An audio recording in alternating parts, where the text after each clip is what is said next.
Good evening for Telesur. I'm Cody Weddle in Caracas, Venezuela. The Ukrainian government is pulling back its troops from one of its last strongholds in the separatist-controlled east amid reports of mass surrenders. Ukrainian President Petro Poroshenko said that around 80% of Kiev's troops have already been pulled out of the fiercely contested town of Debaltseve. The pro-Russian separatists claim they now have control of the region. Debaltseve has been one of the government's few strongholds in Ukraine's east and is a significant victory for the separatists. However, the government is yet to confirm a full withdrawal. Our commanders haven't confirmed yet if it is withdrawal or just rotation. They ordered us to change our position because our unit had been living there for ages and they had had lots of losses. That's why they took the decision of leaving our position. The United States government has urged Russian Foreign Minister Sergei Lavrov to stop alleged Russian and separatist attacks on Ukrainian forces in Debaltseve. Secretary Kerry spoke with Foreign Minister Lavrov this morning. He pressed Foreign Minister Lavrov to stop Russian and separatist attacks on Ukrainian positions in Debaltseve and other violations of the ceasefire. The Secretary urged Russia to secure access to Debaltseve for OSCE monitors who have been blocked from performing their responsibilities, according to Minsk agreements Russia signed in February and last September. German Chancellor Angela Merkel has said that Germany wants to work with Russia for peace in Ukraine. Aber ich sage Ihnen zu, die Bundesregierung, But I assure you, the government, the European governments, Germany and France together, we won't lessen the effort to do everything that the Ukraine can go its way to regain territorial integrity. But on the same level, we are doing everything to keep repeating that we want Russia to be our partner again. We don't want to be against Russia, but we want to do it with Russia. Russland wieder unser Partner wird. Wir wollen es nicht gegen Russland, sondern In Venezuela, a small group of hardline protesters attacked police after a gathering of the Venezuelan opposition. The protesters were marking 1 year in prison for the Venezuelan opposition leader Leopoldo Lopez, who has been imprisoned on charges of inciting a wave of violence that left 43 dead and 800 injured.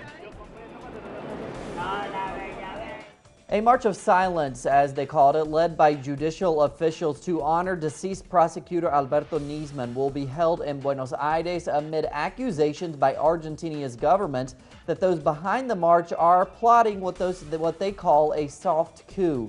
The government denounced it as an attempt to destabilize the administration and suggested that the United States and Israel were trying to drag Argentina into the Middle East conflict. The turnout at the rally is expected to be only a few thousand, while many Argentinians firmly support President Cristina Fernandez. The United States government has said it is watching the situation in Argentina. The White House spokesman Josh Earnest said the Obama administration is, quote, concerned about issues regarding the rule of law and justice that have been raised following the apparent suicide of the prosecutor last month. And in Mexico, the government has confirmed it will be charging 5 former police officers in relation to the disappearance of the 43 Ayotzinapa students. Clayton Kahn now with this update. Mexico's President Enrique Peña Nieto affirms that the federal government is in fact seeking to bring charges of enforced disappearances against 5 former police officers from Iguala, Guerrero, who are accused of participating along with organized crime in the disappearance of the 43 Ayotzinapa students. The declarations were made public in written responses to a series of questions presented by Mexico's parliament to the executive office. Now, the news comes after the United Nations Committee Against Enforced Disappearances gave its grading on Mexico, as well as a series of recommendations late last week. The UN calls the situation of disappearances as widespread throughout the country without any reliable registry of the crime, as well as widespread impunity. Mexico's Interior Ministry was quick to criticize the UN report, calling it unfactual and misleading. However, on Monday, Mexican authorities did admit that they would try to fulfill the recommendations. The UN calls for a new law against the crime, as well as a functioning special office that has a reliable registry of cases, investigations, and brings justice against perpetrators. This is Clayton Kahn reporting for Telesur here in Mexico City. One of the most pressing issues facing Colombia's peace process is the desire of millions of internally displaced people to return home. Our correspondent Natalia Margarita reports from Bogotá. It was 2007 when Don Daniel was forced to flee his home in Arauca, one of the most violent regions of Colombia. Arriving in the country's capital, Bogotá, he quickly had to figure out how to provide for his wife and 3 children in a place completely unknown to him. His sad account is just one of over 5 million internally displaced people that Colombia's armed conflict has produced. I got a small piece of land where I could work and produce, providing me with food enough to keep me and my family going. So all of that is what I miss. It was a paradise back there. I used to have everything I needed. We always had enough to eat. Back home, I used to work in agriculture and cattle breeding. And what have I been doing here? Nothing.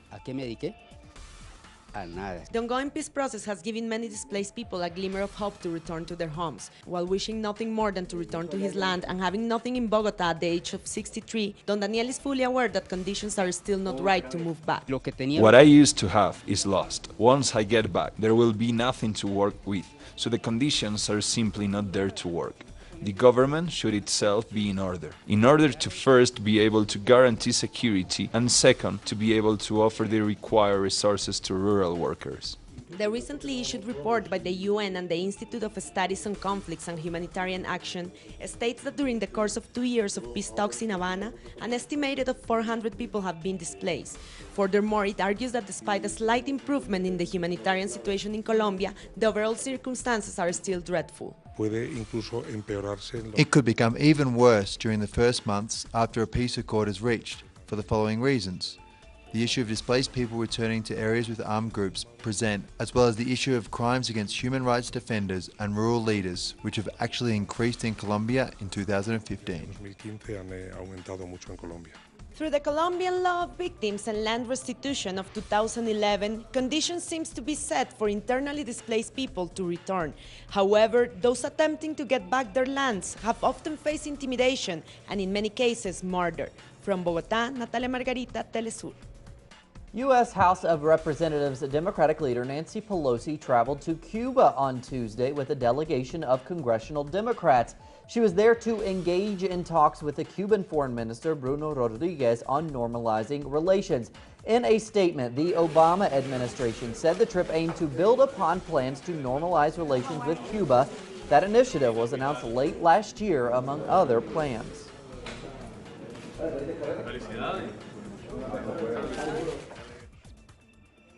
Torrential rains and floods have left hundreds homeless in central Bolivia. At least 25 people have been killed and more than 17,000 households have been affected by the heavy seasonal rains since October, with the central and northern regions of the country hardest hit. Mudslides have been reported and many residents are homeless as their homes were inundated with water and mud.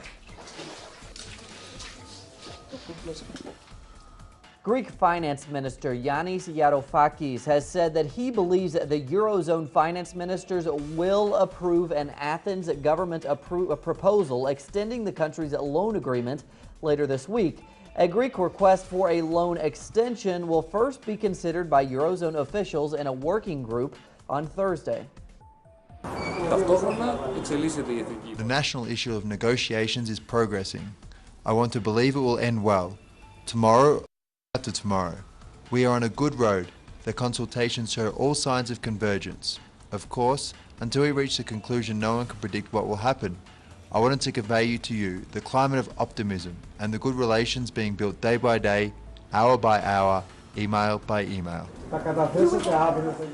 And the EU responded by saying efforts were underway to see whether Greece and its skeptical Eurozone partners could break a deadlock and reach a compromise on extending Greece's bailout agreement.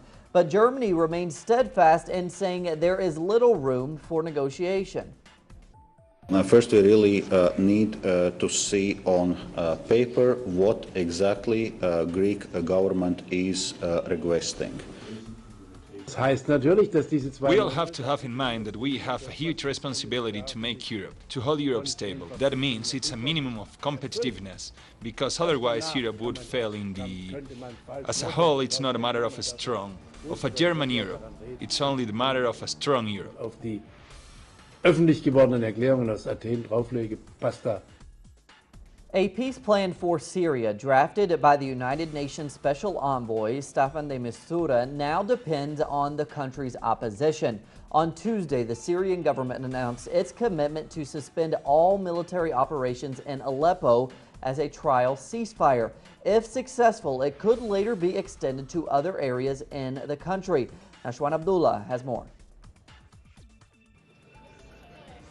Mistura announced Tuesday during a UN Security Council session that the Syrian government had accepted to halt airstrikes and shelling on the northern city of Aleppo for 6 weeks as a first step toward a ceasefire agreement.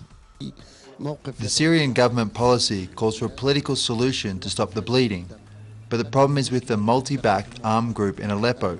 Some of them agreed to suspend the fighting and others not, because they are not united. Mistura said the start of a truce will be scheduled during his next visit to Syria.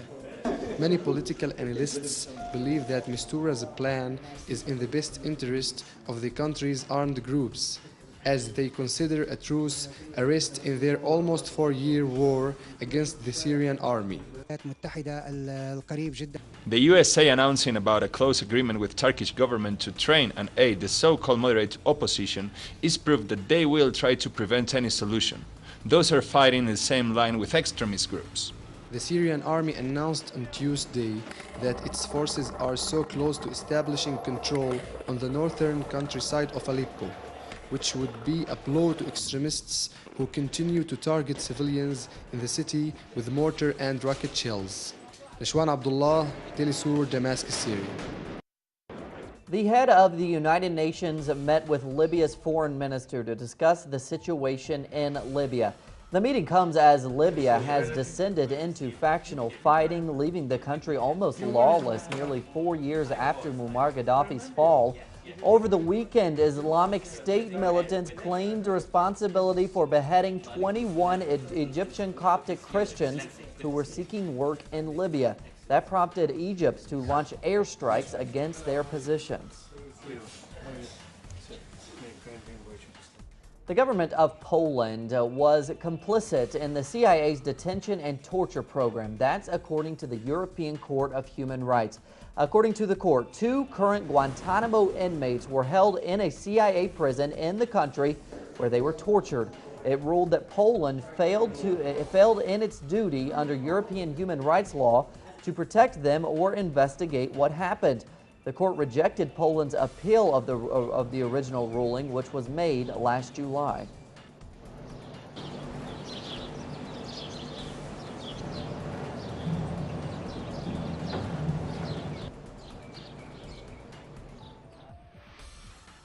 Last year was the worst year since 2009 for Afghan civilian casualties. According to a UN report, over 3,600 people were killed in Afghanistan in 2014, a 25% increase from 2013. The figures contradict official optimism in the United States. Last week, Washington's top commander in Afghanistan, General John Campbell, told Congress that the situation in the country was improving and that life expectancy is increasing. Oil prices have fallen again slightly, checking industry optimism of a rebound.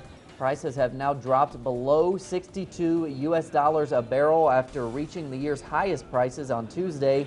The rise in recent days has been attributed to factors ranging from uncertainty in the Middle East and North Africa to reduced investment in U.S. oil production. On Wednesday morning, Brent crude fell more than $1 to $61.47 a barrel, but has since crept back up slightly. A nonprofit group is seeking information on the links between public university professors in the United States and the biotechnology industry. The group, called U.S. Right to Know, claims that many publicly funded professors are writing for private agrochemical companies, I should say. According to the group, U.S. taxpayers have the right to know if public employees are fronting for industry. The universities are said to be rattled by the request, with at least one of them refusing to cooperate. Following a federal judge's ruling to suspend President Barack Obama's executive action on immigration, now Republicans are trying to derail the same program permanently. They are threatening to stop funding the agency that would carry it out, even if that means a complete breakdown of its parent body, the Department of Homeland Security. Alexandra Hall explains. The executive actions announced by President Obama last November sought to protect millions of undocumented immigrants from the immediate threat of deportation. Thousands had ready documents to apply on Wednesday. Now a decision by a federal judge in Texas has temporarily put that on hold. People are sad because they thought they would be able to get better jobs, having a work permit. The judge's ruling argued that relief for undocumented men and women would be a strain on state budgets, a logic that some advocates say is flawed. When you have people working legally and making more money and paying taxes, that's a benefit to our economy. Shouldn't have to explain that to people. It seems like economic 101, but apparently to this judge it's not. Meanwhile, Republicans in Congress have attempted to pause funding for the Department of Homeland Security in an effort to defund the U.S. Immigration and Customs Enforcement, or USCIS, the agency that would implement the new programs. The problem is that USCIS is funded through fees. So when someone, in theory, applies to get some sort of adjustment or have paperwork done, they're paying a fee to get that service. So there is a debate about whether or not defunding Homeland Security would even accomplish what they're trying to accomplish. In addition to USCIS, the Department of Homeland Security also covers disaster relief, airport screening, and cybersecurity. All key agencies at a time when the U.S. government is trying to be a leader in the fight against extremist violence. They are trying to find a way to stop these executive actions, either because there are a lot of people in their party who do not like the president altogether, or because they come from districts that are very anti-immigrant. The Obama administration has said that the Justice Department will appeal the judge's decision in the coming days. Meanwhile, Republicans and Democrats have until February 27 to either settle their differences or face a partial shutdown of the department that's tasked with protecting the American people. In Washington, Alexandra Hall, Telesur. And taking a look at sporting news now, former Chelsea player Paul Canoville has condemned the Chelsea fans making racist chants on the Paris metro. The remarks come after Chelsea fans chanted, quote, "We're racist and that's the way we like it," end quote, as they stopped a black man boarding a Paris train on Tuesday. Canoville, who himself suffered racist abuse at the hands of Chelsea supporters in the 1980s, said he would have loved to stand up to those in the Paris metro. This is not all of Chelsea. This is a small, and I mean minority, this is really small. They were stupid, they were ignorant. For them to even come out there and say they represent Chelsea was bad enough. As I said, Chelsea will be on it, be on top of the game, and we'll be dealing with it. And that's what we want, and that's what everybody wants, because obviously now the world, not just ourselves, are looking at Chelsea at this moment and seeing how and what we're going to do about it. The Prado Museum in Madrid opens an exhibition for blind people displaying a new technique that allows the visually impaired to enjoy classical art pieces by sensing their texture and relief. 6 representative paintings have been transformed from classic art pieces to artworks with up to 6 millimeters of relief and can be touched, giving sense not only for sight.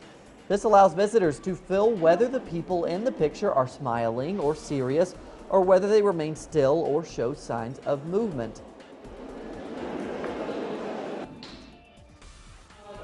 Pope Francis gave a homily encouraging tears and humility among Roman Catholic clergy during an Ash Wednesday Mass at the Basilica of Santa Sabina in Rome. During the service, a cardinal rubbed ashes onto the Pope's head in the traditional ritual, which reminds Christians of their mortality.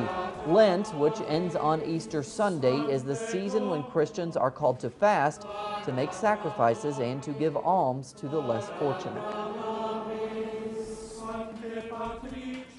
A new bra has been developed to detect early signs of breast cancer. The prototype is known as It Bra. The bra has a sensor that measures changes in temperature and the blood flow related to the growth of tumors. The device can be connected to a phone, meaning a comfortable detection of the formation of a tumor without having to make the uncomfortable but necessary mammograms. And we end tonight with images of the streets of Beijing as they erupt as China rings in the new year with one of the largest unorganized fireworks displays in the world. Plenty more on all those stories we reported and others at our website, telesurtv.net/English. For today, for Telesur English, I'm Cody Weddle.